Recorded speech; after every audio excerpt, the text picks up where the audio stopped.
Hi friends, I hope you are doing well. Today we'll talk about how to fix or how to solve the problem of desktop on Suno app. You will go to settings.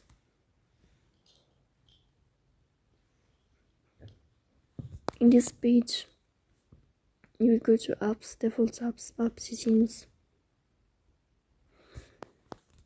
Here you will search about Suno app and you will click.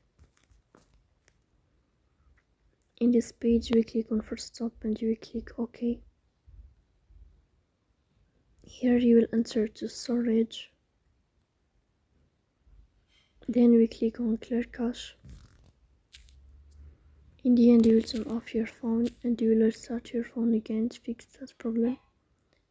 So please don't forget to press bell icon, subscribe. See you next time.